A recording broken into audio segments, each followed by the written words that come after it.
ये शुरू में काम करती है और फिर आप उसे और आगे ले जाने की कोशिश करते हैं और फिर आपका जीवन इतना खराब हो जाता है, इतना ज्यादा खराब हो जाता है।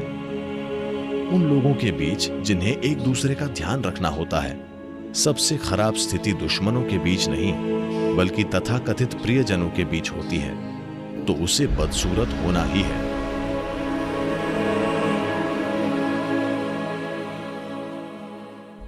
ये आपके प्रियजन नहीं हैं, ये आपके एक्स्ट्रा हाथ पैर हैं।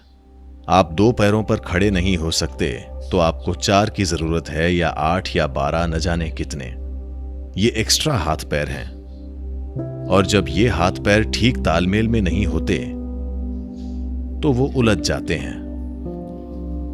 4 या 5 दिमाग, घर में 4 या 5 पावर सेंटर हैं, और उनके अच्छे तालमेल में होने के लिए कुछ चीजें करने की जरूरत है।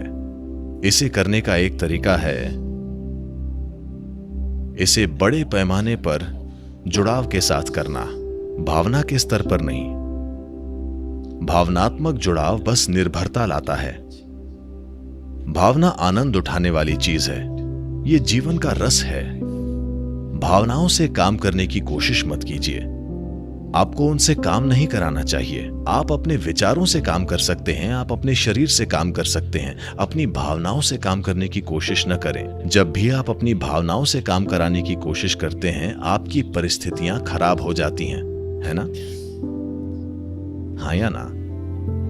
शुरू में आई लव यू काम करता है। कुछ समय बाद आप भावनाओं से अपना काम कराने की कोशिश करते हैं। आप उनसे काम कराने की जितनी ज्यादा कोशिश करते हैं, आपका जीवन उतना ही खराब हो जाता है, क्योंकि भावना काम करने के लिए नहीं है।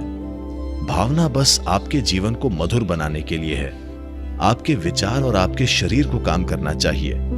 भावनाएं बस मौजूद हैं। ये एक फूल की तरह है जिसे आप अपने बालों में लगाते हैं। अब कोई नहीं लगाता, ठीक है।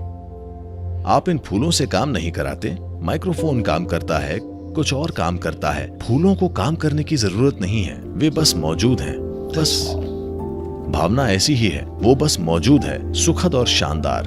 अगर आप उससे काम कराना चाहते हैं, अगर आप अपनी भावनाओं से अपने आसपास से थोड़ा जीवन निचोड़ने की कोशिश करते हैं, तो उसे बदसूरत होना ही है। तो अगर आपके पास एक काम करने वाला दिमाग नहीं है, अगर आप सोचने के काबिल नहीं हैं, तब काम कराने के लिए अपनी भावनाओं का इस्तेमाल करते हैं, और ये कभी कभार काम भी कर सकती है। यही पूरी समस्या है। ये शुरू में काम करती है और फिर आप उसे और आगे ले जाने की कोशिश करते हैं, और फिर आपका जीवन इतना खराब हो जाता है, इतना ज्यादा खराब हो जाता है।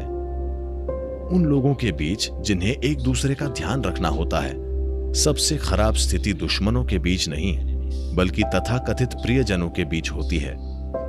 आप सहमत हैं या नहीं? क्या मैं आप पर बहुत कठोर हो रहा हूं? हाँ या ना? तो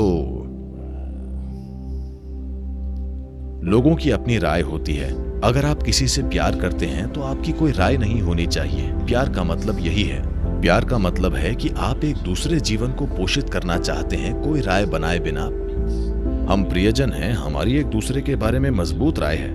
नहीं, आप जीवन को बांधने की कोशिश कर रहे हैं। एक राय एक तरीका है किसी व्यक्ति को एक जंजीर में जकड़ने का।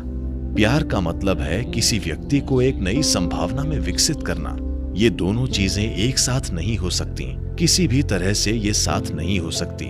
आप कभी कभार कुछ फैसले करते हैं उसे बेहतर ढंग से पोषित करने के लिए।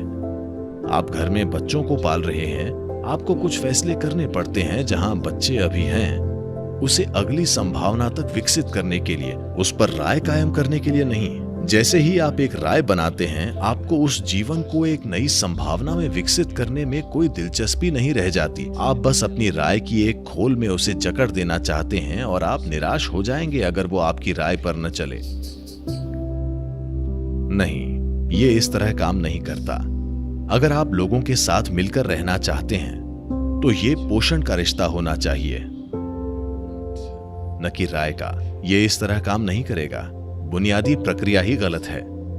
तो ये कैसे काम करेगा? संयोग से, स्थिति के नएपन के कारण, क्योंकि ये हनीमून टाइम है। ये कुछ समय के लिए काम कर सकता है, लेकिन उसके बाद ये काम नहीं करेगा। तो अगर वाकई ये एक प्यार का रिश्ता है तो कोई राय नहीं होनी चाहिए, केवल पोषण होना चाहिए।